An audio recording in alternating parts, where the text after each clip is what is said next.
மரணம் நம்மை தேடிக்கொண்டுதான் இருக்கிறது, தானாகவே நம்மை வந்தடையும். வணக்கம் மக்கள், எல்லாரும் எப்படி இருக்கீங்க? நான் உங்கள் மிஸ்டர் எஸ். இன்னைக்கு நம்ம வீடியோவில் எதை பற்றி பார்க்க போகிறோம் அப்படின்னா, ஃபுல்லாக பாருங்கள் வீடியோவை, உங்களுக்கே பிடிக்கும். மரணம் கேட்டதும் கிடைத்திடாத வரம், யாரும் அதை விரும்பி ஏற்பதில்லை. மனமுடைந்து போனவர்கள்தான் மரணத்தை விரும்புகிறார்கள்.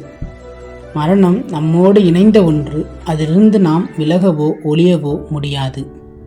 மரணத்தை நோயாளிகளும் பித்தனும் மனமுடைந்தவனும் தானாகவே அழைக்கிறார்கள். சற்று பொறுத்து கொள்ளுங்கள், நமக்கான நேரம் முடிகையில் நம்மை அது ஆட்கொள்ளும். இத்தனை கால ஓட்டமும் ஓய்வு கொள்ளும். அப்போது மரணத்தை நேசிக்காவிட்டாலும் அதை ஏற்றுக்கொள்ள பக்குவப்படுங்கள். மரணம் நம்மை தேடிக்கொண்டுதான் இருக்கிறது, தானாகவே நம்மை வந்தடையும். மறுத்தாலும் வெறுத்தாலும் அதுதான் நிரந்தரமான முடிவு. அதுதாங்க இந்த வீடியோ உங்களுக்கு பிடிச்சிக்கணும். அப்புறம் பிடிச்சிருந்தா லைக், ஷேர், சப்ஸ்கிரைப் பண்ண மறந்துடாதீங்க. இந்த மாதிரியான வீடியோக்களுக்கு நம்ம சேனலை சப்ஸ்கிரைப் பண்ணி பெல்லைக்கான ஆன்லைன் போட்டு வச்சுருங்க. மீண்டும் முடிவில் சந்திக்கிறேன். அதுவரை மறந்துடாதீங்க.